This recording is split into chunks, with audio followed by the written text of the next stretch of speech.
آپ کس قدر پریشانیوں اور رنج و آزمائشوں سے گزر رہے ہیں، انہیں نہ کوئی سمجھ سکتا ہے، نہ کوئی آپ کے لیے محسوس کر سکتا ہے، نہ کوئی آپ کی تکلیف میں واقعتاً آپ کا ساتھ دے سکتا ہے۔ یہ دنیا انسانوں سے بھری ہے، یہاں سب اپنے اپنے مسائل میں گرے ہوئے ہیں، نہ آپ ان کی تکلیف سمجھ سکتے ہیں، نہ وہ آپ کی۔ غم آنے ہیں، تکلیف آنی ہے، لیکن ان کا مقصد واقعتاً تب پورا ہوگا جب آپ اپنی توجہ اللہ کی طرف مرکوز کر کے اسی کو اپنا مسیحا سمجھیں گے، اسی سے فریاد کریں گے، اسی سے مدد کی امید رکھیں گے۔ تب آپ جانیں گے کہ حضرت یعقوب علیہ السلام نے یہ کیوں کہا تھا، میں اپنی پریشانی اور اپنے غم کی فریاد اللہ سے کرتا ہوں۔ تکلیف ہمیشہ ایک جیسی تھوڑی نہ رہتی ہے، کبھی تو ایک ایک لمحہ گراں گزرے کہ فقط ایک رات کاٹنی مشکل ہو جائے، اور کبھی آسانی ہی آسانی۔ مصائب اور آزمائشیں تو سب پر آتی ہیں، کوئی ان سے ہیرے کی مانند نکھرتا ہے تو کوئی اپنا آپ ہی کھو دیتا ہے۔ وہ آزمائش جس میں آپ ثابت قدمی سے ڈٹے رہے اور رب کی نافرمانی سے بچے رہے، زمین سے اٹھا کر آسمان کی جنتوں کا وارث بنا دیتی ہے۔ درد ہے، تکلیف ہے، نیند آنا محال ہے، اپنے رب سے شیئر کیجیے۔ تکلیف راحت میں اور بے چینی طمانینت میں بدل جائے گی۔ اپنی بے بسی اور غم کی فریاد اپنے الہ سے کیجیے۔ کتنی اپنائیت ہے نا اس آیت میں۔ بے شک میں اپنی بے بسی اور غم کی فریاد اپنے رب سے کرتا ہوں۔ اللہ آپ کو ہزار ٹکڑوں میں توڑے گا تاکہ آپ کو یہ احساس ہو سکے کہ آپ کتنے مضبوط ہیں۔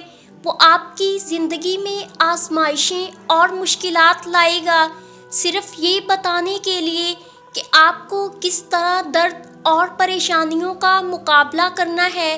مجھے لگتا ہے کہ ہم جس تکلیف اور مشکل وقت سے گزر رہے ہوتے ہیں، اس کے بارے میں سوچنے کا یہ ایک بہت ہی خوبصورت طریقہ ہے کہ وہ کسی انسان پر اتنا بوجھ نہیں ڈالتا جو وہ برداشت نہ کر سکے، یعنی آپ اس تکلیف کو برداشت کرنے کی طاقت رکھتے ہیں، اسی لیے وہ آپ کو آزمائش میں ڈالتا ہے تاکہ آپ اور بھی زیادہ مضبوط ہو سکیں اور اللہ کے مزید قریب جا سکیں۔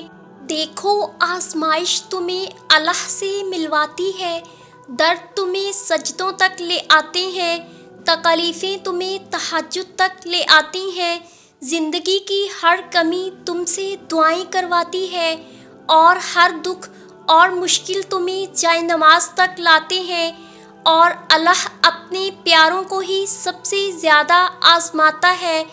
کیوں؟ وہ ہمیں اپنے قریب دیکھنا چاہتا ہے، تو اس لیے اللہ کے قریب ہو جائیں۔ امام احمد بن حنبل رحمۃ اللہ سے پوچھا گیا، کیا آزمائشیں آپ کو راستے سے روکتی نہیں ہیں؟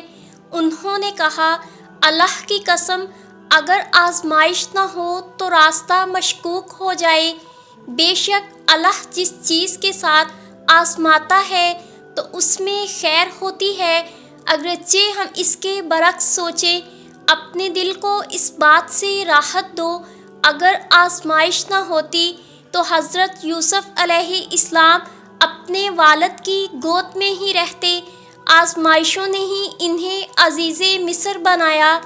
اسباب نہ ہوں اور آپ کو اللہ پر یقین ہو، یہی تو اصل ایمان ہے۔ اللہ تعالیٰ اپنے بندے کا جہاں توکل دیکھتا ہے، وہاں اس کے ایمان کو بھی پرکھتا ہے۔ وہ تمام دروازے بند کر کے ایک خوبصورت راستہ نکالتا ہے۔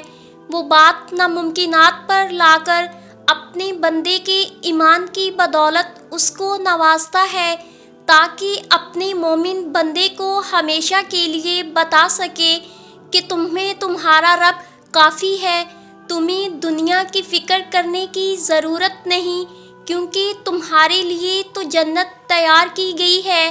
جہاں وہ یقین کی آزمائش لیتا ہے، وہاں آزمائش پر پورا اترنے والوں کے لیے معجزات بھی تیار رکھتا ہے جو بندے کو راضی کر دیتے ہیں۔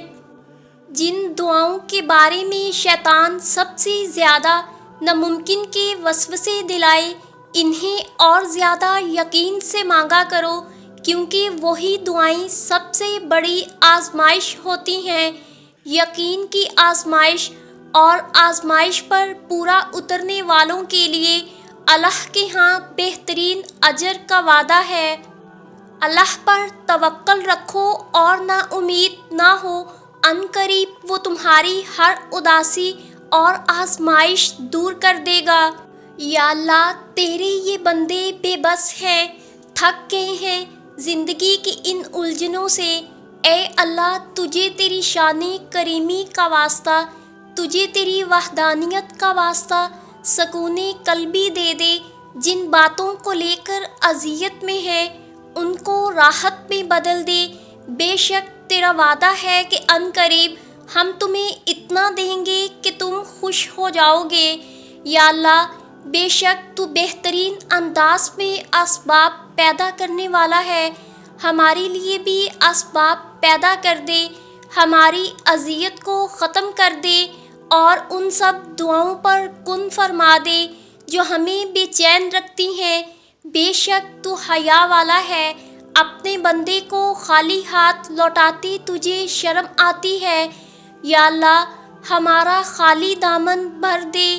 آمین ثم آمین۔